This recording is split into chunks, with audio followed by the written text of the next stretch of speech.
नमस्कार.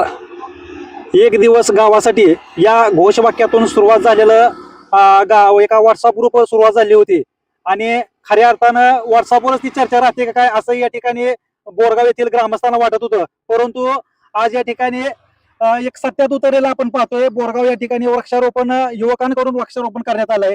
तर काही या ठिकाणी युवक आपल्यासोबत मिळत आहेत.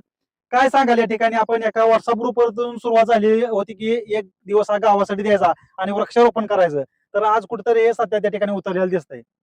खरं तर प्रथमतः आपल्या चॅनलचं आम्ही स्वागत करतो की तुम्ही आमच्या या गावाचा एक उपक्रम आहे की एक दिवस गावासाठी या अंतर्गत या ठिकाणी वृक्षारोपणाचा कार्यक्रम गावातील तरुण आणि आम्हाला सहकार्य करणारे सर्व या ठिकाणी गावातील पोलीस असतील, शिक्षक असतील व पाटील कंपनी असतील, गावातील डॉक्टर असतील, यांनी अतिशय चांगल्या पद्धतीचे वृक्षारोपणासाठी आम्हाला सहकार्य केलं. त्याबद्दल त्यांचंही या ठिकाणी मनापासून आभार व्यक्त करतो. खरं तर बोरगाव इन्फॉर्मेशन म्हणून एक आमचा ग्रुप आहे. त्या ग्रुपवरती गेल्या आठवड्यामध्ये एक चर्चा झाली की गावासाठी काहीतरी केलं पाहिजे. म्हणून इथल्या तरुणांनी ठरवलं की आपण एक दिवस गावासाठी म्हणून वृक्षारोपण करूया. आणि बघत बघत नुसतं संकल्पना मांडल्यानंतर सगळ्यांनी लगेच त्या संकल्पनेसाठी पैसे स्कॅन करून लगेच पाठवले. एकाच्या अकाउंटवरती, सूरज पाटील यांच्या अकाउंटवरती सगळ्यांनी पैसे लगेच पाठवले. तर एक चांगल्या पद्धतीने उपक्रम या ठिकाणी गावामध्ये सुरू होतोय. आज वृक्षारोपणाचा माध्यमातून सुरुवात होते. उद्या भविष्यात अनेक असे संकल्प करूया की त्याच्यामुळे बोरगाव हे गाव महाराष्ट्रामध्ये चर्चेला आलं पाहिजे, अशा पद्धतीचा आमचा संकल्प आहे. काय सांगाल या ठिकाणी? आज आपण एका व्हॉट्सअप ग्रुपवर चर्चा चालू झाली की कुठेतरी एक दिवस गावासाठी दिला पाहिजे आणि आज कुठेतरी ते सत्यात उतरताना दिसत आहे.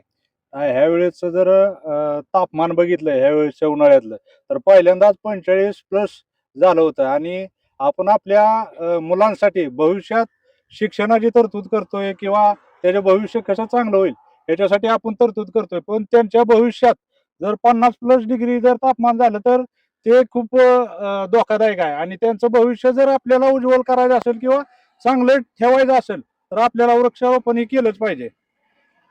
काय सांगाल? गावातल्या आता नरेंद्र सरांनी सांगितल्या पद्धतीनं की बोरगाव इन्फॉर्मेशन ग्रुपवरती गावासाठी एक दिवस द्या आणि आपण वृक्षारोपण करू, असं आमचे सूरज पाटील यांनी आवाहन केलं. त्याला प्रतिसाद देताना गावातल्या सगळ्या तरुण वर्गाने, सगळ्या लोकांनी त्यांना त्यांच्या स्कॅनरवरती 1 झाड, 2 झाड, 3 झाड, ज्याला जसं शक्य आहे अशा पद्धतीनं त्यांनी पैसे पाठवून त्यांना झाडं आणण्यास प्रोत्साहित केलं. आणि ते झाडं नुसती आणली नाहीत तर त्याचं संरक्षण करायचा निर्णय आम्ही सगळ्यांनी घेतलेला आहे. आज आमचा ग्लोबल वॉर्मिंग विषयी चर्चा होत असताना आपल्याला वृक्षारोपण केलं पाहिजे. आपल्या गावाच्या वृक्षारोपणामुळे फार काय फरक पडेल असं नाही. आज आम्ही 30 झाडं लावली ती आणि त्या 30 झाडाचं आम्ही संगोपन पण करणार आहे. आणि इथून पुढं जर त्या जसं शक्य होईल, आठवड्याला, महिन्याला, 15 दिवसाला जसं शक्य होईल तसं आम्ही एक 500 झाडं या बोरगाव गावामध्ये लावण्याचा असा निर्धार सगळ्यांनी घेतलेला आहे. आणि याला सगळ्यांनी प्रतिसाद दिलेला आहे. आमचा ह्या ग्लोबल वॉर्मिंग, टेम्परेचर, अविनाशनं आता सांगितल्याप्रमाणे कमी होण्यासाठी बोरगाव गावचा खरीचा वाटा असावा म्हणून आम्ही वृक्षारोपणाची संकल्पना राबवलेली आहे. धन्यवाद. गडकोट मोहिमेमध्ये ज्यांनी सक्रिय सहभाग नोंदवतात, सूरज पाटील आपल्या समोर आहेत, ज्यांनी एक दिवस गावासाठी ही संकल्पना ग्रुपवर मांडली आणि ती खऱ्या अर्थानं सत्यात उतरताना दिसत आहे. काय सांगाल सूरज पाटील, आपण झाडेच लावावेत हा निर्धार कशामुळे केला? खरं सांगायचं तर गेली 1 वर्षापासून आम्ही पाठपुरावा करतोय की बाबा जी झाडं लावलेली आहेत त्याचं संरक्षण, जे काय तारा बांधलेले आहेत ते काढणं गरजेचं होतं.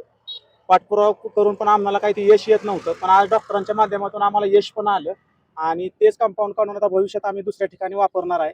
आणि ज्या ठिकाणी काही गॅप होता तो गॅप भरून काढून आपल्याला पालखी महामार्ग, जसं आपण म्हणतो हरित पालखी, तसे आपल्याला हरित बोरगाव करायचं आहे. त्या उद्देशाने आम्ही काम करत आहे. काय सांगाल? आज वृक्षारोपण केलेलं आहे, एक दिवस गावात गावासाठी दिलेला आहे आपण. गावातील प्रत्येक नागरिकांच्या जी भिडसवणाऱ्या समस्या आहे ते म्हणजे पाणी, बोरगावचा सगळ्यात मोठा प्रश्न आहे. त्याच्यासाठी ग्लोबल वॉर्मिंगमुळे आपल्या इथं पाण्याची पातळी खाली चाललेली आहे. हजार फुटापर्यंत आपल्या भागात बोर आहे. ते जोपर्यंत आपण वृक्षारोपण करत नाही तोपर्यंत पाण्याची पातळी वाढणार नाही.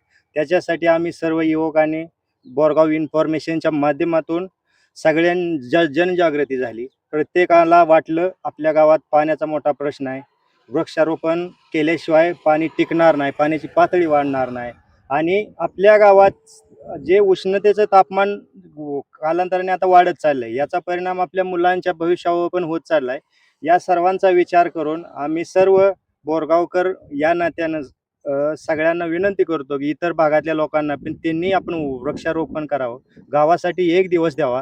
आपण गावासाठी एक दिवस दिला की आपल्या मुलांच्या भविष्यासाठी कितीतरी चांगले दिवस येतील, वातावरण व्यवस्थित होईल, पाऊस नियमितपणे पडत जाईल, त्यामुळे शेतकरी सुद्धा सुखावेल अशी आमची अपेक्षा झाडे आहे. आपण लावली आहेत, परंतु ती जगवण्यासाठी काय ठोस भूमिका असेल आपली? आमची आता प्रत्येक 8 दिवसाला प्रत्येक झाडाकडे लक्ष दिलं जाईल, पाण्याची व्यवस्था, त्या झाडाचं संगोपन, कारण जनावर असतील ते झाडं खातील, त्याच्यावर परत काय आणखीन सुधारणा करता येतील, झाडांचं कुंपण वाढवावं लागेल. या सर्व आम्ही टीम वर्क म्हणून आम्ही सगळे एकत्र मिळून करणार आहोत. एका व्हॉट्सअप ग्रुपवरून झालेली सुरुवात आज या ठिकाणी खऱ्या अर्थानं बोरगाव येथील जे आपण माझ्या पाठीमागे इथं पाहू शकताय जे तरुण आहेत, त्या तरुणांनी आज या ठिकाणी सत्यात उतरवलेले आपणास पाहावयास मिळत आहे.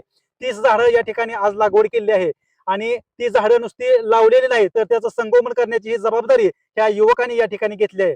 प्रत्येक गावोगावी हा या ठिकाणी उपक्रम राबवला जावा असंही या युवकांचं या ठिकाणी म्हणणं आहे. श्रीपूर वार्ता न्यूज चॅनलसाठी शांतीलाल रेडे पाटील.